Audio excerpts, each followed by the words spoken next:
Beneath the Tangerine Trees, Chapter 2. The gravel crunched beneath Hans' shoes as he walked up the orchard path. A month before, everything spiraled into citrus-fueled chaos.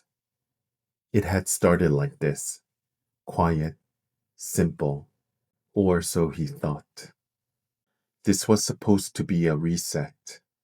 Tangerines, silence, sleep. No mess, no people, no complications. The orchard spread out in rows of tangled trees, heavy with fruit.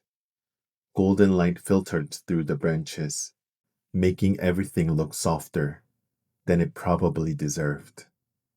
For a moment, Han let himself believe it. Maybe he found a place where he could just be. Then he saw him.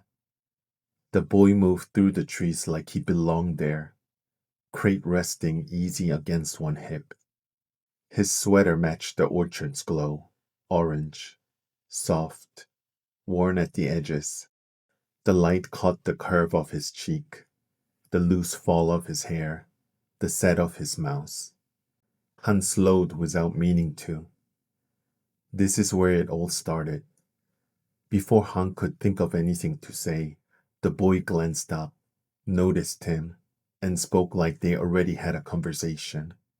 "That's your room," he said, tipping his head toward the farmhouse. "We'll be sharing." And just like that, he turned back to his crate. Han blinked after him. Wait, sharing? He dragged his suitcase the last few meters to the house. The weight of the situation suddenly felt heavier than his bag. Inside, the house smelled like old wood and sunlight. The floor creaked under Han's steps. Everything felt too quiet, except for the distant clink of the crate being set down somewhere outside. He pushed open the door to what was apparently their room. 2 floor beds, rolled blankets, a low table against the far wall.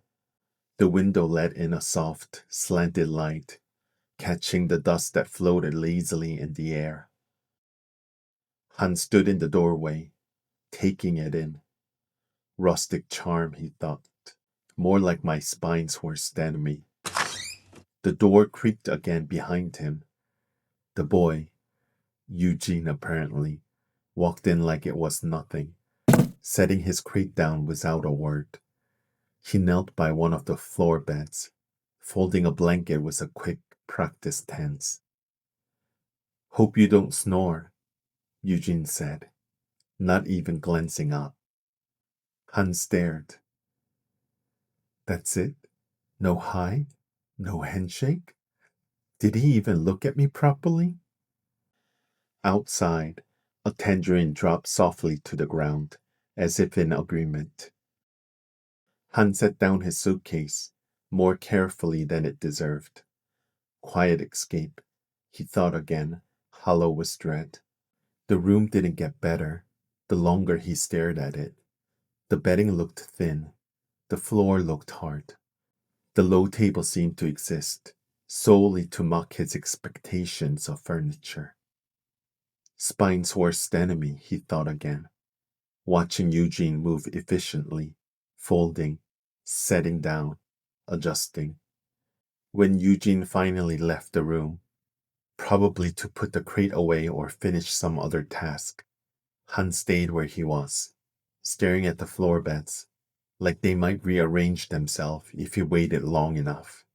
A shower might help, or at least buy him a few minutes to figure out how he was going to survive this setup. He crossed to the bathroom door, hand reaching for the wooden knob, and froze at the sound of water running inside. He hadn't noticed it at first, soft and steady through the thick wood. Before he could retreat, Eugene's voice came from behind the door. "It locks for a reason." Han froze, caught mid-motion like a guilt intruder. Oh, shared bathroom, of course. He sighed, stepping back like the doorknob had burned him. What else? One fork? A single towel? Am I going to have to barter for a toilet paper? That night, he lay stiff on the floor bed, arms pinned at his sides, under the too thin blanket. The room glowed faintly blue in the moonlight, the window frame casting a crooked pattern on the floor. Beside him, Eugene slept, back turned, breathing soft and even, the kind of peaceful sleep Han suspected came easy to people who didn't care. Day one. I already want to scream into a tangerine. A soft snore sounded, not Eugene's. Maybe his own catching in his throat. Maybe the house's. He didn't care. This is going to be a chaos. He closed his eyes and hoped the floor beds wouldn't ruin his spine before morning. The morning sun wasn't gentle. It spilled over the orchard like it had something to prove. Too bright, too early. The sneeze came loud, sudden, ridiculous in the quiet. Eugene paused, glanced back over his shoulder, then kept walking. But that glance was enough. He looked back. He didn't have to. Han swallowed hard and forced his feet to move. By mid-morning, they settled into a rhythm, picking, stacking, carrying. When a tangerine thrown over Eugene's shoulders, Han barely caught it. You're slower than my grandma, Eugene said, tone dry, but not unkind. Han stared at the fruit in his hand. He's impossible.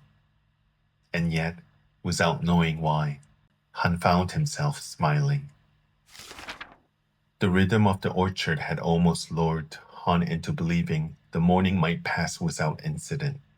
But 2 hours of hauling crates, bending, lifting, balancing on uneven ground, it wore him down. His shoulder ached, his palm felt raw, and sweat clung to the back of his neck. The sun climbed higher, relentless. The crate dug into Han's hands, heavier with each step. The pass dipped just enough to throw off his balance. The dirt felt loose under his boots. He adjusted his grip and tried to steady his breathing. Slippery shoes. The hill is out to get me. The crate tilted. His heart jumped. Tangerines shifted inside, a soft chorus of hollow knocks. The crate tipped. Gravity won.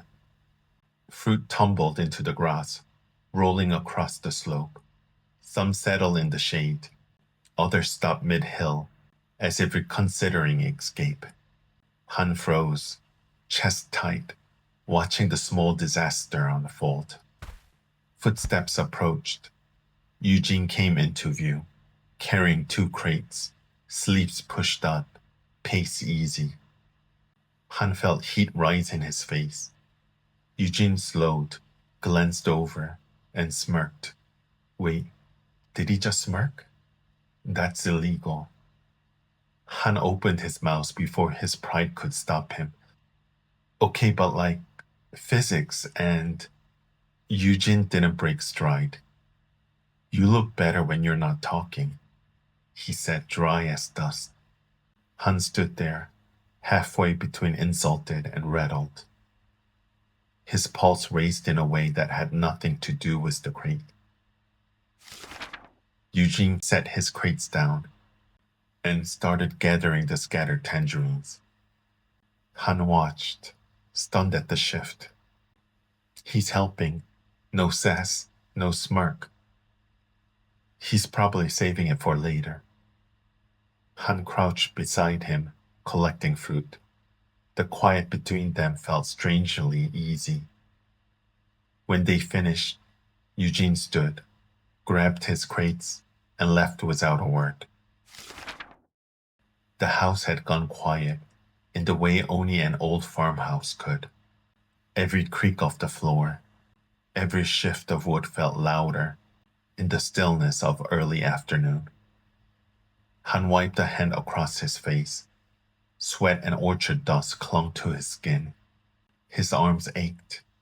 His legs felt like they'd walked twice the distance they had.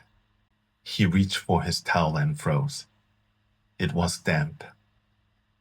Han held it up between two fingers, like it might confess its betrayal. This was dry this morning. A muscle in his jaw twitched. You gotta be kidding me. Of course he used my towel. Why wouldn't he? Boundaries don't exist in this hell house.